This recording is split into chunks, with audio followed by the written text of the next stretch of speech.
The simulation game genre is undoubtedly one of the more varied out there. There are life simulators, management simulators, construction simulators, animal simulators, and even god simulators. With such a variety, it's safe to say that if you want to virtually do something, anything, there's a simulator somewhere that will cater to it. It's no surprise then that things can start to get a bit weird if you dig a little deeper. And I'm not talking about all of those sim games on Steam that are somehow always in new and trending. No, here we're focusing on the truly bizarre. Games whose premises are so out there, it's a wonder they exist. Games whose gameplay is utterly bananas. In most cases, a bit of both. This means that just because you find Power Wash Simulator weird yourself, you're not actually going to find similar titles here. Nor will you find the likes of Goat Simulator, as that was designed mainly for the parody of it all, and for the memes. No, we perused the depths of the internet and found just how strange things can truly get, without getting us demonetized anyway. I'm Peter from TripleJump, and here are the 10 strangest simulation games of all time. Number 10. Sim Ant. There's really nowhere else we could start than with one of the original strange simulation games.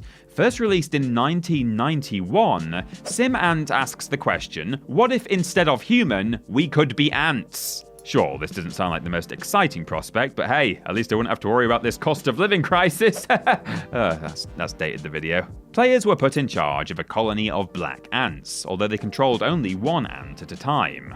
Gameplay consisted of digging tunnels, collecting food, and building the colony, which was situated in the garden of a suburban home.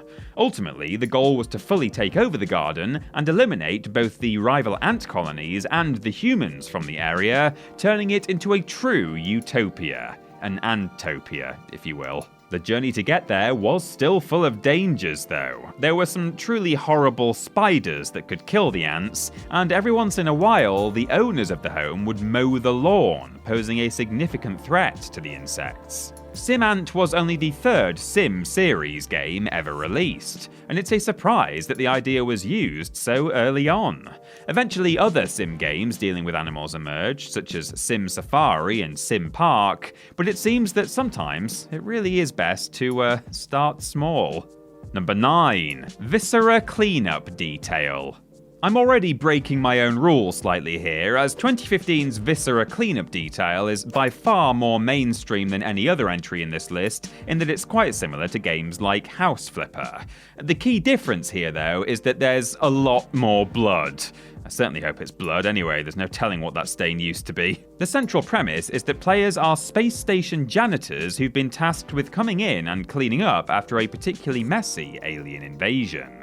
As such, tasks range from cleaning up dead bodies and bits of viscera to repairing the damage done to the walls and restocking any used health kits. This job can be made much harder if the player is not careful, as it's possible to knock over the water bucket and then step through the puddles, which will re-dirty the floor with the footprints. By far the strangest feature of the game, though, is the add-on titled Santa's Rampage, which sees players cleaning up the apparently not-so-jolly man's cabin after a particularly bad batch of eggnog. I'd heard that Elf on the Shelf had really exploded in recent years, but I thought that meant in its popularity, not all over the carpet. Oh man, these bits of innards will never come out. Number 8. Granny Simulator. Parenting, so I've been told, is hard. You have to provide for your kids, give them love and attention, and make sure they grow up to be a good person.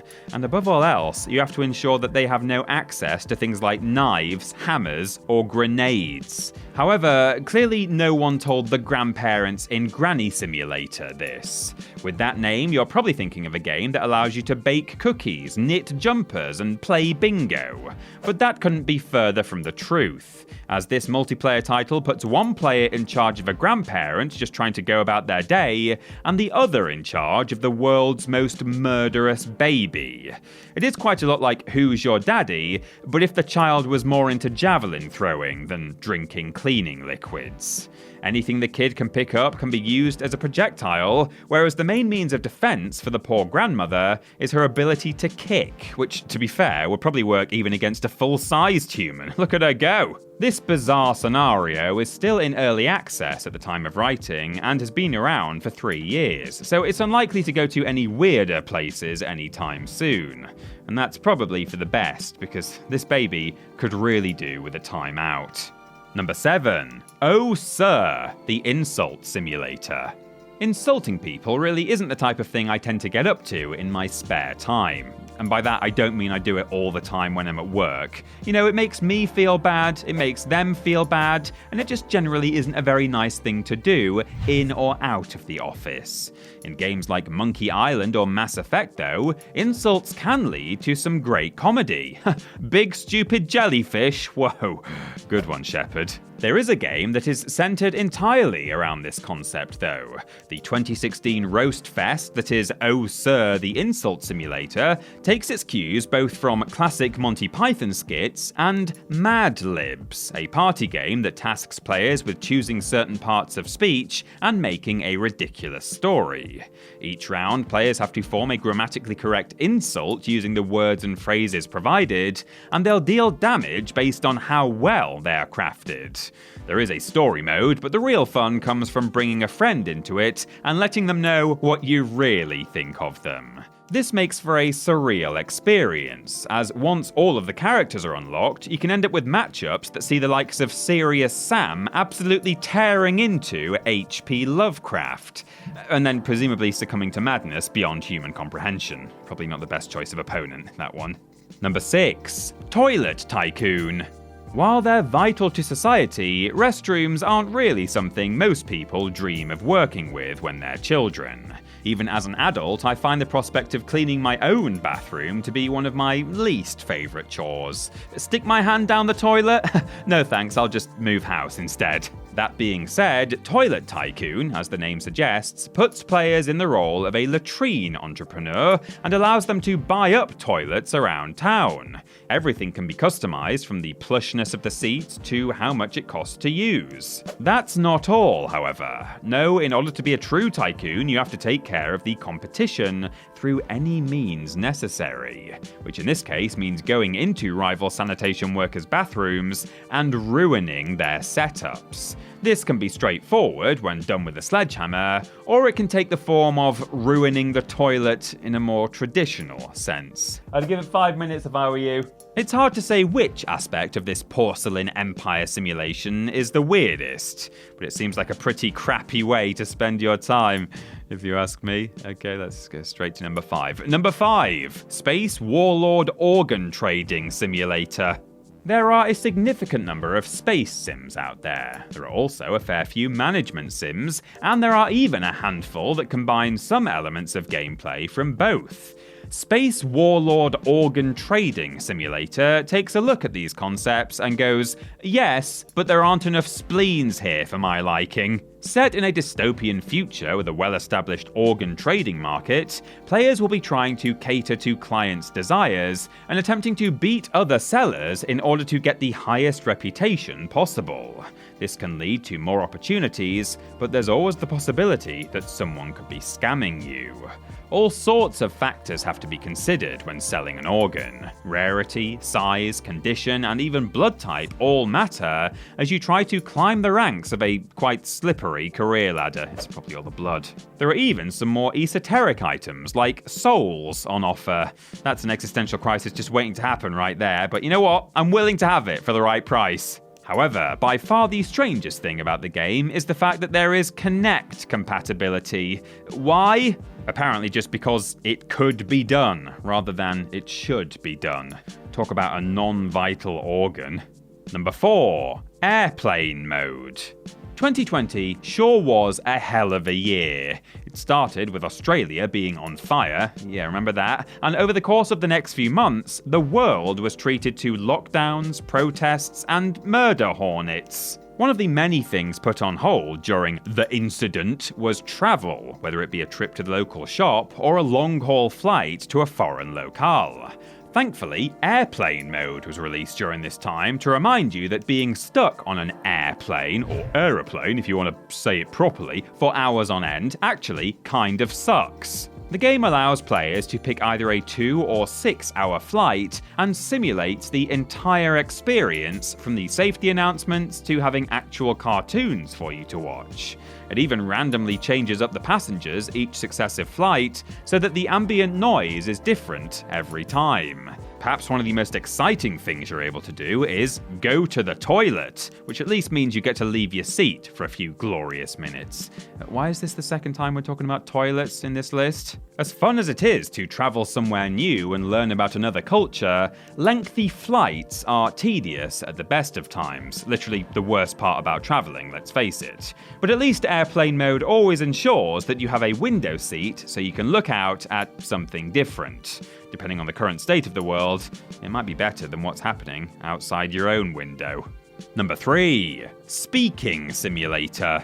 Those of us with a stronger aversion to public speaking, or even just speaking in general, would probably be well up for some sort of speech simulator. It'd be a good way to get some practice in without the sweaty palms, blank brains, or having to imagine the audience in their underwear. Unfortunately though, 2019's Speaking Simulator is not likely to help you impress a crowd. The game puts players in control of a robot who's trying to go unnoticed in human society. But unlike Octodad, where you have to avoid suspicion by walking like the perfectly normal human you are, you instead take control of the robot's face and have to guide them through a variety of conversations. Players not only have to make sure that they move the tongue and lips into the correct positions to mimic how speech actually works, but that facial expressions and eye contact are taken into account as well. If the charade isn't maintained properly, various bits of the robot's face will break, which will raise suspicion at an admittedly much slower rate than you'd actually expect. Thankfully, this isn't something that we here at TripleJump have to deal with, as we are all normal and real human beings who don't have to script passing error, entry terminated, initiate entry to. Number 2. Placid Plastic Duck Simulator. Sometimes, after a stressful day, it's nice to come home and relax with a warm bath. Throw in a bath bomb, grab a beverage of choice, and feel the troubles of the day melt away. And why not enhance the experience further with a plastic avian friend to keep you company? Placid Plastic Duck Simulator takes everyone's favourite bath toys and scales them up considerably, allowing players to fill a pool with as many as their hearts desire.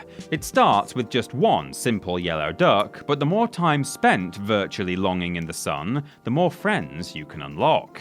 And that's about all there is to it, really. There's not even a way to move the ducks around for yourself. No, they're all completely at the mercy of the pool, and the player is just there to be a silent observer to their floating shenanigans. As bizarre as the game is, though, there's something to be said for how relaxing looking out at the ocean over a pool of ducks can be. And just look at their little faces. Are you really going to look Quack Skellington in the eye and tell him he doesn't fill your heart with joy? You monster. And number 1, Rock Simulator. For a brief period of time in 1975, one of the most popular and sought-after items was a pet rock. This was quite literally a rock in a box that you kept as a pet. Sure, the box was designed to look like it was carrying a real animal, and there was even a care manual included, but at the end of the day, it was just a rock. What a time to be alive. Rock Simulator takes this poor financial decision one step further by letting players acquire what amounts to a virtual pet rock. No longer do you have to sit in your room and look at a real piece of gravel and be reminded that you just spent actual money on something you could find in your garden. Now you can look at it in virtual form and then, well, just continue looking at it, but with a different skin now. Oh, wow, because video games. The only real control players have is of the camera, and they watch as their rock slowly levels up. You can choose from such varied activities as sitting motionless in the daytime, sitting motionless in the nighttime, and, most excitingly of all, sitting motionless in the snow. The possibilities really are endless, assuming, they are time of day or weather related, and are also not endless. Wow, we're really finishing on a high, aren't we?